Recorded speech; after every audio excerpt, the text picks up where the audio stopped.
Be ready. 5 seconds. Start. Mr. Vice Chairman, I was mentioning the need for trained cooperative personnel. On the one side, we have to train the non-officials in cooperative principles, and on the other side, as a permanent skeleton for running all cooperative institutions, we should have training of cooperative personnel. In this connection, Mr. Vice Chairman, I would like to appreciate the beginning that has been made in training non-officials in cooperation. This has been attempted on a scale which has not been done hitherto, but more than any cooperative principles, the human element, the element of character, the element by which people will stand up to certain cooperative principles rather than their own selfish purposes is what is wanting in many of our cooperative societies. This cannot be improved by legislation. Nobody can legislate a people into good behavior. This can only be done by constantly training people, telling people the principles we stand for, and appreciating the people who attach themselves to these principles. With regard to the training of cooperative personnel, I do not know about other states, but as far as Tamil Nadu is concerned, there are three institutions which gave 1 year training in cooperation, 1 year's training for graduates who are considered as senior inspectors, and another for school finals and above who are called junior inspectors, but a better type of cooperative training institution has arisen which the Ministry of Cooperation should utilize, called the rural institutes. The rural institutes today provide a 3 year course in cooperation.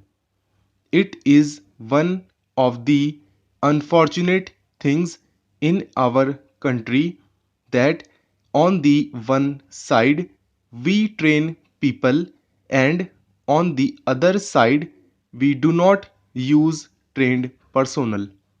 We know the number of people we send to foreign countries for training in various types of engineering fields, and when they return, we use them just in the wrong places, and many of them feel frustrated because they are not utilized in the fields for which they were trained.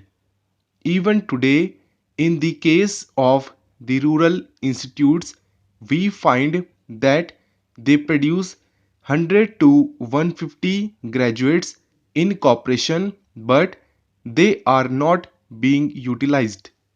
Every one of them can be employed with benefit to the cooperative movement.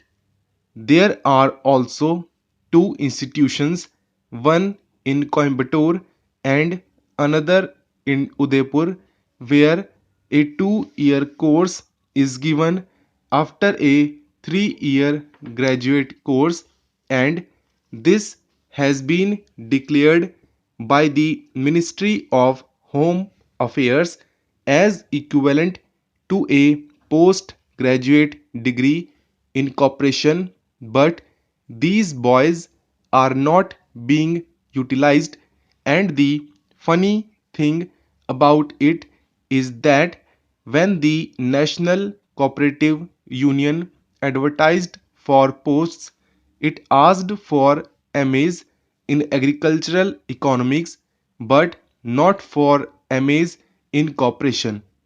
This is all the more surprising because the Education Ministry had received a letter from the National Cooperative Union saying that these postgraduates in cooperation would be utilized by the National Cooperative Union. In spite of all this, in the advertisement, they called for all accepting postgraduate students in cooperation.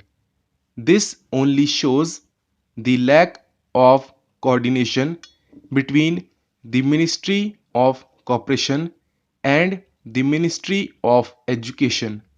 I hope, Mr. Vice Chairman, the Ministry of Cooperation will see that these people who are trained specifically on a request made by representatives of the Cooperation Ministry and the Reserve Bank and who have undergone a 2-year course after graduation are properly utilized.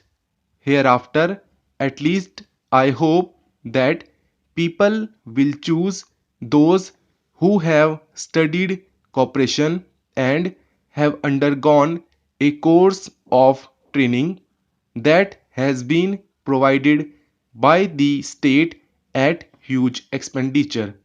Now I come to the next important aspect of cooperation, and that is with regard to cooperation financing. Recently, our apex banks have been strengthened. Recently, we also passed legislation here in this house by which amounts up to 1500 crores would be advanced for cooperative marketing. It has not reached the maximum, but I hope we are taking steps so that cooperative finance will improve. Today, if we take statistics, we will find that financing by the cooperative sector has increased many times. I must accept that. If I remember right, as far as Tamil Nadu is concerned, it has become 5, 6, 7, and even 10 times in certain areas, and while this is good so far as it goes, greater facilities should be provided for further expansion if the movement is to touch the people. If it is merely to be an example of a society here and there, it is another matter. But if our policy is, as it has been proclaimed to be, that we want to expand all our activities through the cooperative sector so that the people will have a say and the people will do it in the best possible manner for the good of the people, then the finance that we provide is not very sufficient. As I said before, Mr. Vice Chairman, the amount invested in the cooperative sector has been increased considerably in recent years.